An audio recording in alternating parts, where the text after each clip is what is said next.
जब याद तुम्हारी आती है मैं तेरे दर पर आता हूँ। जब याद तुम्हारी आती है मैं तेरे दर पर आता हूँ। तुम मेरे हो मैं तेरा हूँ बस और नहीं कुछ याद मुझे। तुम मेरे हो मैं तेरा हूँ बस और नहीं कुछ याद मुझे।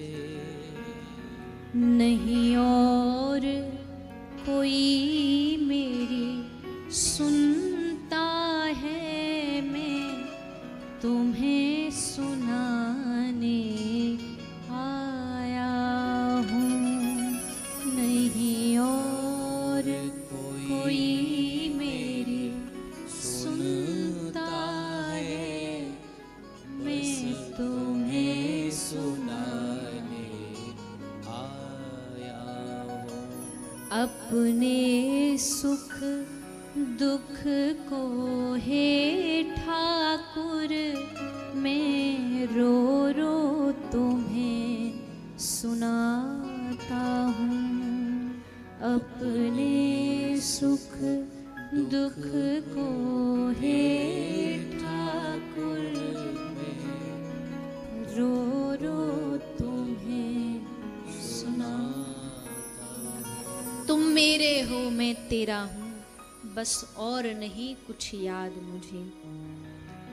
बस इतना ही याद रहे मेरे हृदय में मेरे चित्त में कि आप हमारे हो और हम आपके हैं। हे प्रभु बस इतनी सी कृपा हम पर कर दीजिए।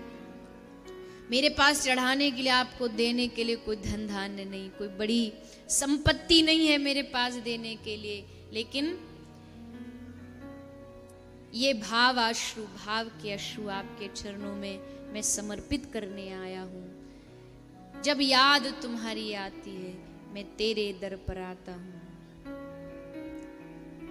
तो भगवान से यही प्रार्थना करते रहना चाहिए कि प्रभु हमारी आपसे लगन लग जाए, हमारा आपसे मन लग जाए, हमारा आपसे भाव जुड़ जाए। और उसी के लिए ये कथा है। ये कथा किसी पुण्यों के लिए नहीं सुनाई जा रही है, समझ लेना। अगर कोई यहाँ पुण्य पाने आया है तो गलत जगह आया। यहाँ पुण्य नहीं, अभी तक अगर पुण्य और पाप में अटके पड़े हो ना तो इसका मतलब तुमने भागवत को समझा नहीं। पुण्य वालों की भागवत में कोई जगह नहीं। पुण्य चाहिए, बहुत सारे साधन है, वो कर लो, उससे पुण्य मिल जाएंगे। भागवत से भी पुण्य लिया तो क्या लिया।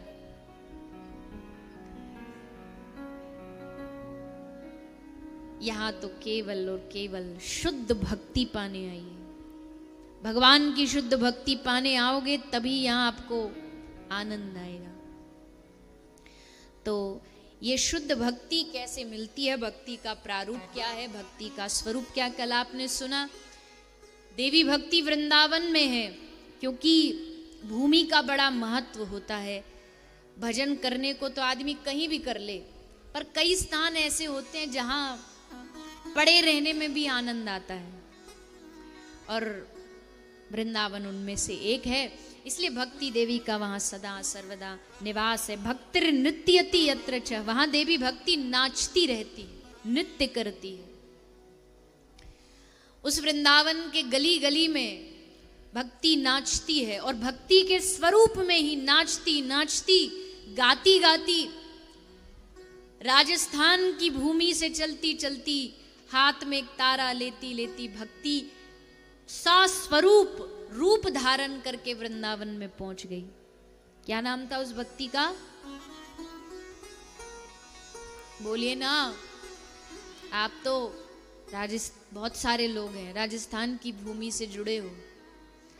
राजस्थान की बहुत सारी पहचान होंगी, खाने में, पहनने में, इसमें उसमें, पर अगर किसी प्रेमी की नज़र से देखोगे ना तो राजस्थान नाम लेते ही बस एक ही नाम याद आता है, और वो नाम है मीराबाई, भक्तिमती मीरा जी, जिनके नाम से ही राजस्थान का उद्धार हो गया। उस समय तो भले लोग पहचान नहीं पाए, लोगों ने कहा कि सास कहे कुल नाशी रे, कुल का नाश कर दिया, पर वो ये नहीं जान पाई सारे विश्व में अगर इसका कुल खानदान जाना जाएगा तो मीरा के नाम से जाना जाएगा, मीराबाई के रूप में जाना जाएगा। और मीरा आ गई उस वृंदावन में भक्ति का रूप धारण करके, और नाचती हुई, एक तारा लेती हुई।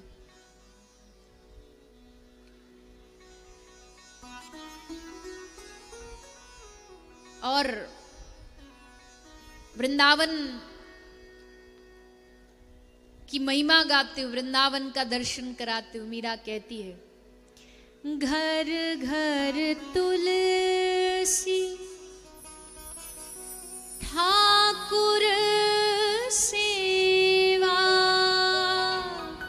घर घर तुलसी, गाइए सभी, ठाकुर सेवा, घर घर तुलसी ठाकुर सेवा, घर घर तुलसी ठाकुर सेवा, दर्शन गोविंद जी को अली माने, लागे वृंदावन नीको, लागे वृंदावन नीको, अली माने लागे वृंदावन नीको, लागे वृंदावन नीको, अली मने लागे वृंदावन नीको, वृंदावन में गैया बहुत है, वृंदावन में गैया बहुत है।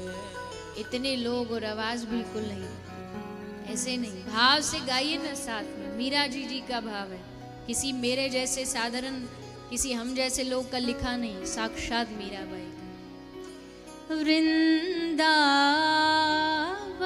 में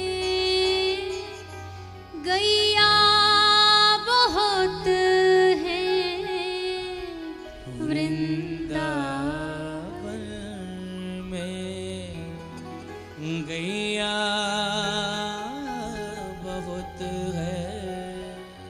भोजन दूध दही को लागे वृंदावन नीको, लागे वृंदावन नीको, अली मने लागे वृंदावन। मीरा के प्रभु गिरधर नागर, मीरा के प्रभु गिरधर नागर, मीरा के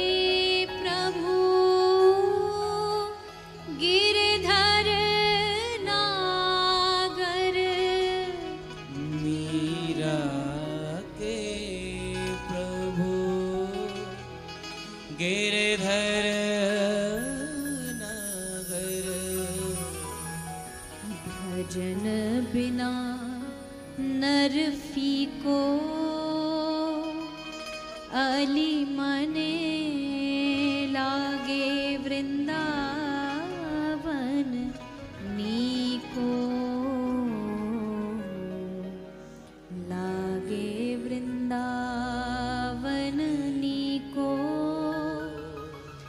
अली मने लागे वृंदावन नीको। मीरा कहती है घर घर तुलसी ठाकुर सेवा। जिस भी घर में जाओगे वृंदावन में आपको घर घर में ठाकुर जी की सेवा मिलेगी।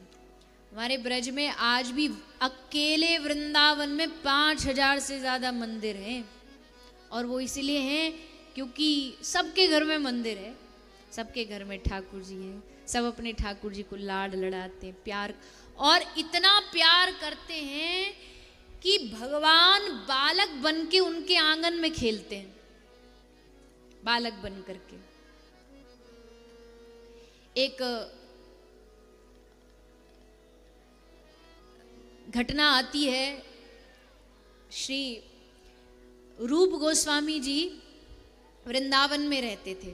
आप लोगों में से वृंदावन कौन कौन गया है? तो आप जो गए उनको पता, वृंदावन मथुरा एकदम नजदीक है। अब तो एकदम मिल गए हैं, पर पहले के समय में मथुरा थोड़ा सा बस्ती हुआ करती थी, और वृंदावन पूरा जंगल था। तो जितने भी हमारे बंगाल से रूप गोस्वामी, सनातन गोस्वामी, जीव गोस्वामी, रघुनाथ दास, रघुनाथ भट्ट गोस्वामी, जितने गोस्वामी गए सब वृंदावन जाके रहे या गोवर्धन रहे, क्योंकि वहाँ एकांत रहता था। और भिक्षा मांगने के लिए वृंदावन से मथुरा जाते थे बस्ती में। तो रूप गोस्वामी पाद भिक्षा मांगने जाते मथुरा। मथुरा में एक चौबे जी के घर जाते थे। वो चौबे जी की जो मैया थी उसका एक बेटा था जिसका नाम था सदन।